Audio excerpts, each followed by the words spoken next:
Let's get you back now to our top story. President Trump put an operation to guide commercial vessels through the Strait of Hormuz on hold 2 days after announcing the initiative. CBS News senior foreign correspondent Holly Williams joins us from Tel Aviv to understand this. Holly, help our viewers understand what's really going on, because it can be quite complicated and confusing about the back and forth. Hey there, Errol. Well, if you are confused by what's going on, then so sometimes are we. There seem to be quite a lot of mixed messages coming from the Trump administration about what the U.S. is doing here in the Middle East. We have established a powerful red, white, and blue dome over the strait. Yesterday, the Secretary of Defense celebrated the success of Project Freedom, with a total of 2 American-flagged commercial vessels passing safely through the Strait of Hormuz. But just hours later, the president said the operation was paused to try to reach a complete and final agreement with Iran.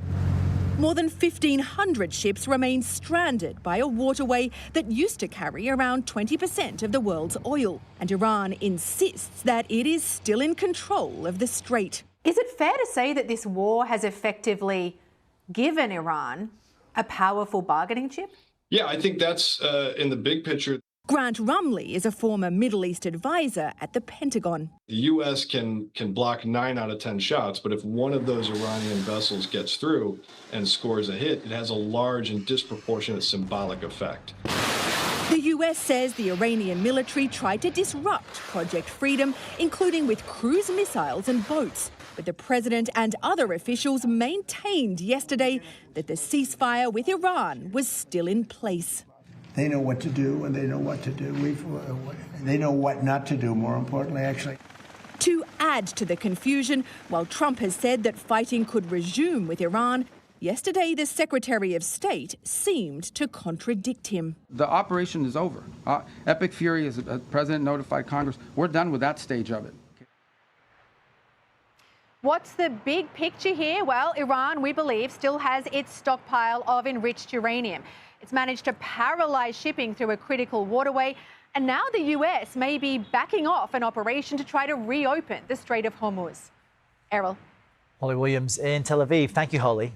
For more on all of this, we're joined by retired U.S. Navy Vice Admiral Robert Murrett. He's also a professor at Syracuse University. Thanks for being with us and trying to understand how complicated the picture is at the moment. What jumped out to me at about this time yesterday during the Pentagon press briefing was that the Joint Chiefs Chairman, Dan Kane, was asked if Iranian boats firing on U.S. vessels as they escorted ships through the strait amounted to breaking the ceasefire. And he responded and said that's actually a political decision. How big is the divide between the administration's political goals and what the military can achieve in the waterway?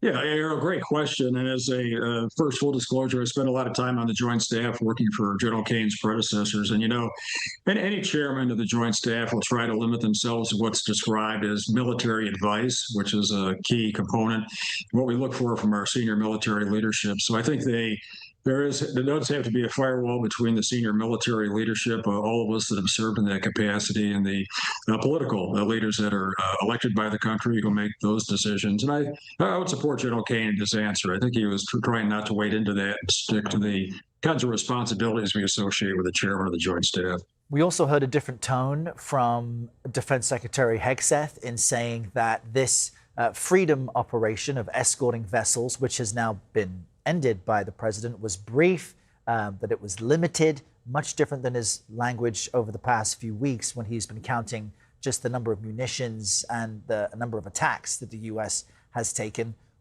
How do you measure where the U.S. is now in its objectives? Because the tone and the strategy appears to be changing. Yeah, Errol, a great point. And as you and Holly just described as well, the situation's very fluid. But a couple of points I would make. First, Project Freedom, which is now paused after a couple of days, was always going to be a big stretch from a maritime standpoint in terms of the operational and tactical goals of it, because we could not really get all of the merchant ships that are bottled up, the 1,500 or so in the Persian Gulf, through the Straits of Hormuz, at scale to the tune of where they were before the conflict started, more than 100 per day. If the Iranians choose to contest it, no matter how much protection we try to provide for them. The second point, Errol, the people that are really going to decide whether the straits are open or not are the shipping companies and their insurance carriers. It's not going to be the United States government or the Iranian government is going to decide what is open. It's really a business decision by the shipping companies and moreover their insurance companies of when it's open. And then the final thing, Secretary Rubio said yesterday that Epic Fury we've moved on, we're done with that, which I think is an important statement.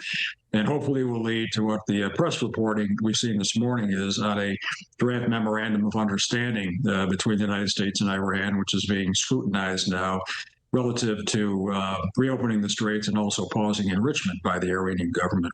And that memorandum of understanding is far short than a full peace plan and agreement, but it may be the best the U.S. can hope for at the moment. Vice Admiral Robert Murrett, thanks for joining us today.